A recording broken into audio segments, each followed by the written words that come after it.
All right, let's dive into another one. This time we're looking at something that I think has been on a lot of people's minds for a long time, the JFK assassination. We've got articles, excerpts, firsthand accounts, investigations, historical analyses. It's amazing how much debate there still is around this, Yeah. even after all this time. Yeah, I think what's so interesting is that even with the official investigations, there are still so many questions. And the sources we've got, they raise some really interesting points, ones that challenge the usual stories we hear about it. Yeah, absolutely. Like right off the bat, something that really jumped out at me was this researcher, Doug Horn. He worked with the Assassination Records Review Board, the ARB, back in the 90s. He was really digging into the evidence, but he talks about how this whole thing with the Air Force One tapes, it was a big letdown for him. Yeah, and this is where things get a bit strange. So the copies of the tapes we have, they're way shorter than they should be if you consider the flight time from Dallas to Washington on November 22nd. And And get this, some of the conversations that are on the tapes actually refer to other conversations that, well, aren't there. So it's like we're missing pieces of the puzzle. Exactly. And it's not just, random chit chat that's missing. Some of the conversations that seem to be missing are about the autopsy itself, which is pretty concerning. Makes you wonder if maybe right from the beginning there was an attempt to control the story, the information about how JFK died. Definitely makes you think. And then there's all this stuff about the autopsy itself. Horn found some weird inconsistencies there, too. Like he found this White House photographer, Robert Knudsen. Knudsen's testimony never made it into the House Select Committee on Assassinations report, even though he was interviewed back in '78. They just left it out. That's strange. What did he say? Yeah, you would think they'd want all the info they could get. Right. So what did he say that was so controversial? Well, Knudsen said he actually took pictures at the autopsy, even though the official photographer was supposed to be this guy, John Stringer. And get this, Knudsen thought some of the photos he saw were faked. And he even told his family that, after he was called before, well, some sort of secret government panel in '88. A secret government panel. Okay, now that's starting to sound like a conspiracy movie or something. It really does. And then you've got the three doctors who actually did the autopsy. Horn interviewed them all separately, and their answers don't really line up when you compare them. Like, he asked about a specific detail in one of the photos. Was there any bone missing behind JFK's right ear? One doctor was like, nope, no missing bone. But another one described something totally different, said a part of the skull was missing. It's like they're describing two different autopsies. I know, right? It makes you wonder. And then there are these two former FBI agents. They were actually there during the autopsy, and they didn't agree with the single bullet theory, even though they believed Oswald was guilty. So even people who were convinced Oswald did it had problems with that whole magic bullet idea. Yeah. And they weren't shy about criticizing Arlen Specter either, the guy who really pushed that theory.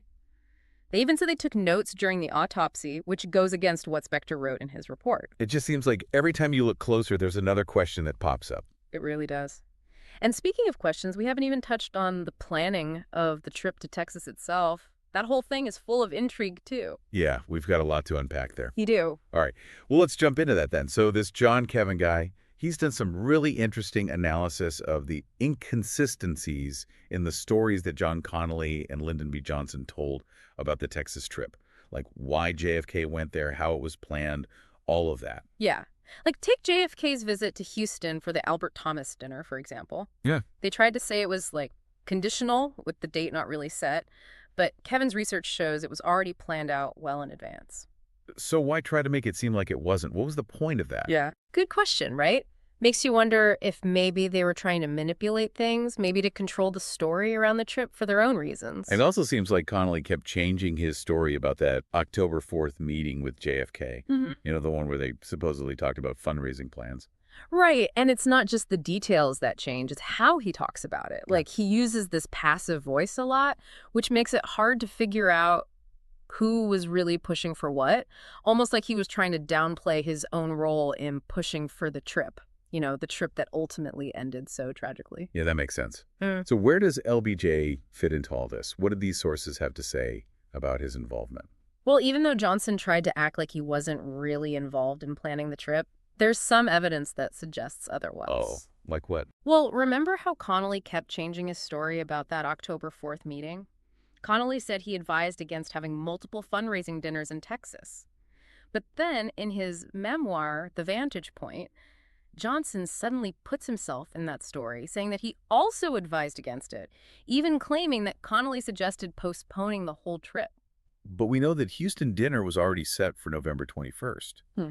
and JFK couldn't even go to Texas before then because of other commitments. Exactly. So all this talk about postponing the trip doesn't really make sense. It seems like Connolly and Johnson might have been working together, creating this image that they were the ones in control, calling the shots on JFK's schedule. So if they were both trying to control the story, what was the goal? What were they hoping to achieve? Well, it seems like they were trying to make JFK look weak and indecisive, and at the same time, trying to make themselves look strong and capable. They keep saying how eager JFK was for fundraising, like he was desperate for money and approval from Texas, which, well, that kind of feeds into that whole narrative they were building. And then there was that subtle thing Connolly did, using JFK's wanting to meet the people, even the ones who didn't like him politically, to make it seem like JFK was trying to steal Connolly's voters or something. Yeah, that's a clever way to manipulate how people see things. It creates the impression that JFK was basically at the mercy of Texas politics, not really his own man. So we've got this possible power struggle happening behind the scenes. But it's important to remember the bigger picture, right? This was a crazy time, the Cold War, the Civil Rights Movement, all that. People were worried about organized crime, corruption in the government. Yeah, you're absolutely right. All this stuff was brewing underneath the surface. And some researchers think it all played a role in what happened with the assassination. Are there any specific examples in these sources that kind of point to that, like how these anxieties might have played a role? Well, there's this book, Mafia Kingfish, by John H. Davis. It's about this guy, Carlos Marcello, a big-time mafia boss. Apparently, he had a grudge against the Kennedys, even threatened to kill both Robert and Jack. Whoa, okay, that's a bit creepy. It makes you wonder if there were connections between organized crime, this political stuff we've been talking about, and all those worries people had about national security and corruption and all that. Definitely makes you think. And then there were all those other scandals happening around that time, too, adding fuel to the fire. Like what? Well, there was the Billy Celeste scandal. Yeah. It was about agricultural fraud, and it, well, implicated some powerful people. And then, of course, there was the TFX scandal. That was a huge controversy about defense contracts. And guess what? Lyndon B. Johnson was involved in that one. Wait, so you're saying LBJ was caught up in a major scandal, like just weeks before the assassination? Yeah, the TFX scandal. There were allegations of bribery, favoritism, the whole 9 yards. It really showed how corrupt the government could be at that time. Wow, that definitely changes things a bit. It does, doesn't it? And remember, this is all while Connolly's busy trying to snag more defense contracts for Texas. Okay, so now we've got this like tangled web of connections. It makes you wonder if JFK's assassination was tied to all this anxiety and these power struggles that were happening. It's definitely a possibility, and it adds a whole other layer to the mystery. So where do we go from here? What other rabbit holes are we going to jump down? Well, maybe this is a good place to take a break. Oh. We can pick up this thread in the next episode, maybe delve into some of those mysterious deaths that keep popping up in JFK research. Yeah, there's definitely a lot more to unravel here. There is. Looking forward to it. So, we were talking about how Connolly might have had his own reasons for wanting JFK in Texas, but there's also this more human side to the story. Like Carrie McCarthy, JFK's cousin, she offered a really interesting perspective. Yeah, I thought her interviews were fascinating. She went to a lot of those JFK assassination conferences. Yeah. And she seemed really open to questioning the official story. It takes guts to do that, especially when you're so close to the tragedy. Yeah, she was definitely on her own mission to find the truth. She even said in one interview, "I know for sure we haven't been told the truth about Jack's death." So in that respect, there was definitely a conspiracy, whether it was a conspiracy to kill or a conspiracy to cover up the facts. Wow. That's pretty powerful. It just goes to show that even if we don't have all the answers, something's not right, Like information was definitely manipulated, maybe even hidden. Exactly. And that manipulation, like we were talking about earlier, it seems like it started way back, even during the planning of that Texas trip. Right. We were talking about how Connolly kept changing his story about that meeting with JFK on October 4th. Yeah, and it's not just that he changed his story, it's how he talks about it. Like, Yeah. he uses this passive voice a lot, which makes it hard to know who was really making the decisions. It's almost like he was trying to, downplay his own role in pushing for that trip, the trip that, ended so tragically. Right. So Connolly might have been trying to protect himself a bit, maybe. Which brings us back to LBJ. What do these sources say about what he was up to? Well, he tried to act like he wasn't really involved in planning the trip, but there are some things that suggest he might have been more involved than he let on. Really? Like what? Well, for one thing, he contradicts what Connolly said about that October 4th meeting. Connolly said he was the one who didn't want all those fundraising dinners in Texas. But then in Jonther's book, The Vantage Point, he says he was the one who advised against the dinners. He even says Connolly wanted to postpone the whole trip. But we know that dinner in Houston was already scheduled. And JFK couldn't go to Texas before then anyway, right? Exactly. So why bring up postponing the trip? It's weird. It seems like maybe Connolly and Johnson were, tag teaming a little, creating this story that they were the ones running the show, deciding what JFK did and when. So if they were trying to control the narrative, what was the point? What were they trying to do? Well, it looks like they wanted to make JFK look bad, like make him seem weak and indecisive. And at the same time, they wanted to make themselves look good, strong and decisive. Like they kept emphasizing how much JFK wanted to do all that fundraising. Like he was desperate for money and approval from Texas, which, well, that kind of helps their story, right? It makes JFK look weaker. Right, right. And then there was that thing Connolly did, talking about how JFK wanted to meet everyone, even the folks who didn't agree with him politically. Connolly made it seem like JFK was trying to take his voters or something. Yeah, that was sneaky. It's a way to manipulate how people see things. It makes it look like JFK was basically controlled by Texas politics, not his own man. So we've got this whole power struggle thing going on. Yeah. But we have to remember what was going on in the world at that time, right? The Cold War, the Civil Rights Movement, all of that. It was a crazy time. And people were really worried about stuff like organized crime, corruption in the government, all sorts of things. You're right. All that stuff was bubbling under the surface. And some people who research this stuff, they think it all played a role in the assassination. I wonder, do any of these sources actually talk about how those things might have played a role? Like, give us any specific examples. Well, there's this book, Mafia Kingfish by John H. Davis. It's all about this powerful mob boss, Carlos Marcello. Apparently, he really didn't like the Kennedys, even threatened to have both Robert and JFK killed. Whoa, that's creepy. Wow. It does make you wonder if maybe there was a connection, right? Like between organized crime and those political games we were talking about and all those worries people had back then about national security and corruption and all that. It's definitely something to think about. And then there were those other scandals that were happening around the same time, adding more fuel to the fire. Like what kind of scandals? Well, you had the Billy Celestis scandal. That was about agricultural fraud, and it implicated some pretty powerful people. And then there was the TFX scandal. That was a huge deal, all about defense contracts. And guess what? LBJ was right in the middle of it. Hold on. Are you saying LBJ was involved in a big scandal just weeks before JFK was killed? Yep. A TFX scandal was all about bribery and favoritism, the whole 9 yards. It really showed how corrupt things were at that time. Man, that changes things. It does, right. And keep in mind, this is all happening while Connolly's trying to get more defense contracts for Texas. It's like a tangled mess of stuff. It makes you think maybe JFK's assassination was connected to all this fear and power grabbing that was going on. It's definitely possible. It adds a whole other layer to this whole thing. Okay, so we've got this tangled web of connections, shady dealings, anxieties. What else? What's the next layer of this onion? Well, one of the biggest mysteries about the JFK assassination is all those mysterious deaths. All those witnesses and investigators who died in, well, suspicious ways. Right, like those people who knew too much and then suddenly died. Exactly. There was this guy, Penn Jones Jr., a newspaper editor from Texas. He was one of the first people to really look into those deaths. He made this list of all these people who died unexpectedly. And a lot of those deaths seemed, well, kind of suspicious. Are there any that really stick out, that were especially suspicious? Well, there's Lee Bowers. He was a railroad worker who had a clear view of the grassy knoll when the shooting happened. He said he saw something weird back there right before the shots were fired. And then less than a year later, he dies in a car crash. Whoa, that's creepy. Any others? Yeah, there's Rose Chermy. She was a young woman who said she was part of a group that drove Oswald to Dallas a few days before JFK was killed. And 2 days after the assassination, they find her dead on the side of the road.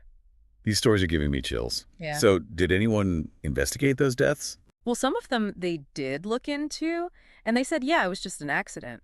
But others, they just never figured out. It's this weird mix of facts and speculation that, well, it just makes the whole thing even more mysterious. So we're left with all these possibilities, these hints and whispers, and we have to try to figure out what it all means. It's amazing how this one event still gets people talking, arguing, trying to find the truth. I know, right? It shows you how powerful history is. It stays with us. Even decades later, we're still trying to figure out what happened, trying to put the pieces together. And it's not just about figuring out the past, right? It's about how those events affect us now, how they'll affect the future. It makes you think about power, about how fragile democracy really is. And it shows you how important it is to keep looking for the truth, even when it's hard to find. Yeah, you said it. But there's still more to uncover in these sources. Like, we haven't even talked about all the efforts to, preserve all this information about the assassination to make sure people can access it. It's a huge amount of stuff. Right.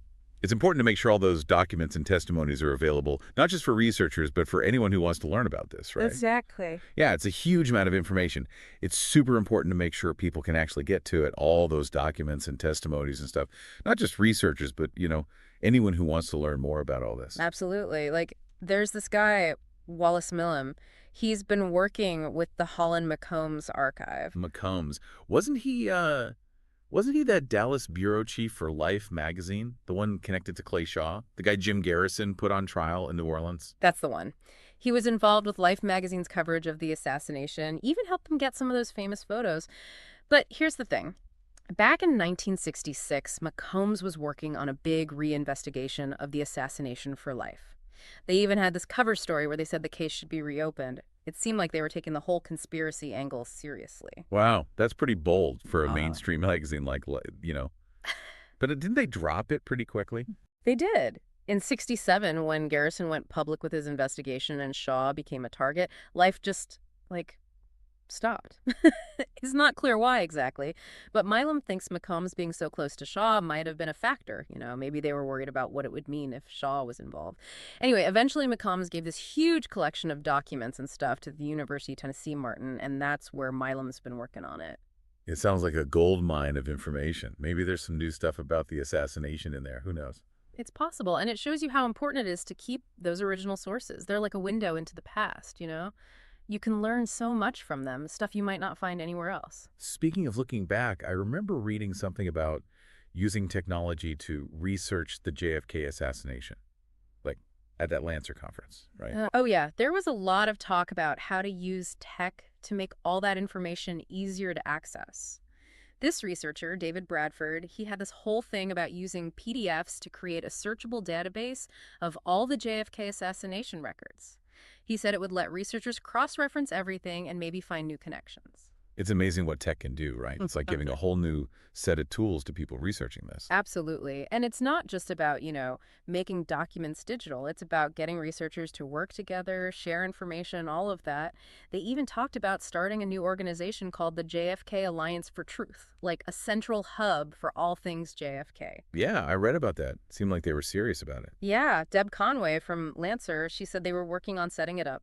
They want it to be a way to connect researchers and get them working together, which could be really helpful in finally figuring out what happened in Dallas. It's inspiring, All these people still trying to find the truth after all these years. It's a wild story, that's for sure. You go down these rabbit holes, all these crazy details, and you just want to know what really happened. But then it's also frustrating because there's still so many unanswered questions. Yeah, I know what you mean. It's a story that pulls you in, makes you want to keep digging, searching for those answers. But it also shows you how hard it can be to find the truth, especially when you've got powerful people maybe trying to hide things. It makes you wonder if we'll ever really know what happened that day in Dallas. But maybe, just maybe, the search is what matters most. I think you might be right. It makes us question things, challenge the official story, question authority. And it reminds us to never give up on justice, especially for those who can't speak for themselves anymore. That's a good point. Well, this has been a deep dive and a half. Definitely give me a lot to think about. And that's what we want, right? To make you curious, to make you want to learn more about this, to look at those sources yourself and see what you think.